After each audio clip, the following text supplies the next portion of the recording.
Bismillahirrahmanirrahim.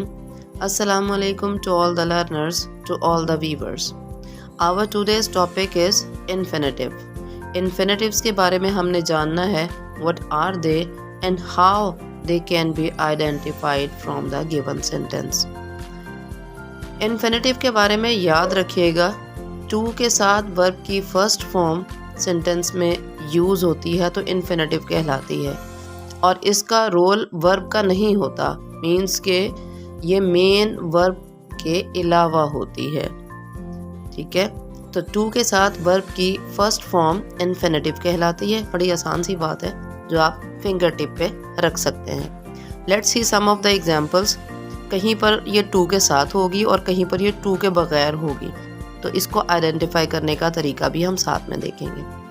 The very first example is She wants to learn English।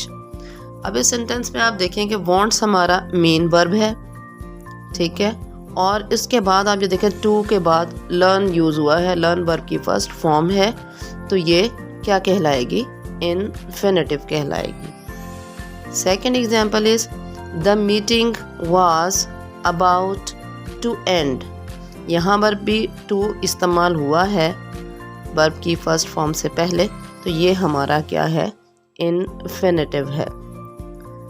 Next is to err is human. यहाँ पर आप ये देखें कि टू के साथ वर्ब की first form just in the beginning है, बिगनिंग ऑफ द सेंटेंस, मतलब यहाँ पर ये सब्जेक्ट का काम कर रही है। ठीक है, नाउन के तौर पे इसको यूज़ किया जा रहा है। So it is quite obvious कि टू के साथ वर्ब की फर्स्ट फॉर्म है तो इन्फिनेटिव कहलाएगी।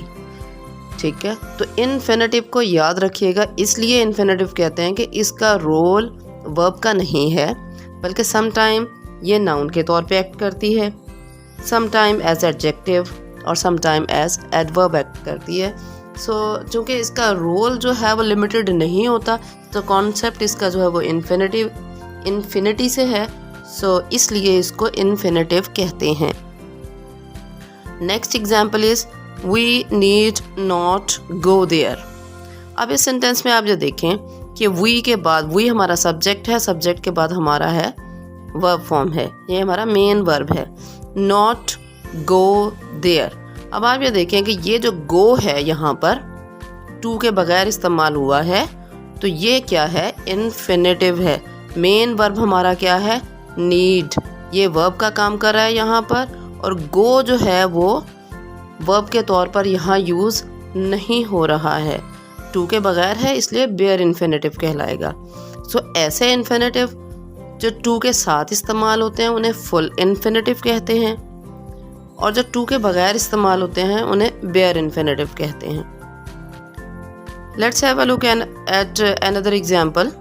आई लाइक टू प्ले हॉकी। इसमें भी आप ये देखें कि बहुत इजी है इसको आइडेंटिफाई करना। लाइक हमारा मेन वर्ब है, टू प्ले यहाँ पर इन्फिनेटिव है, टू मौजूद है, फुल इन्फिनेटिव है, आसानी से हम इसको आइडेंटिफाई कर सकते हैं। ठीक है, और ये नाउन के तौर पर यहाँ यूज़ हो रहा है। ठीक है, let's have a look at another example. I like playing hockey. अब ये देखें, ये पहले वाले एग्जाम्पल में टू के साथ वर्ब की फर्स्ट फॉर्म इस्तेमाल की, नाउन के तौर पर ये इन्फिनेटिव जो है वो यूज़ हुआ। अब यहाँ पर क्या है कि आईएनजी वाली फॉर्म जो है वो इस्तेमाल हुई है, और ये भी नाउन के तौर पे एक्ट कर रही है, तो ये जेरेंड है। ठीक है, तो इन्फिनेटिव और जेरेंड दोनों का जो है वो सेम वेटेज है। ठीक है, यहाँ पर भी ये नाउन के तौर पे यूज़ हुआ है, और प्लेइंग ये भी नाउन के तौर पे यूज़ हो रहा है। सो इनको एक दूसरे की जगह पर इस्तेमाल हम सेंटेंस में कर सकते हैं। सो इन्हें कंफ्यूज करने की ज़रूरत नहीं है कि टू प्ले ठीक है या प्लेइंग ठीक है, बोथ आर करेक्ट।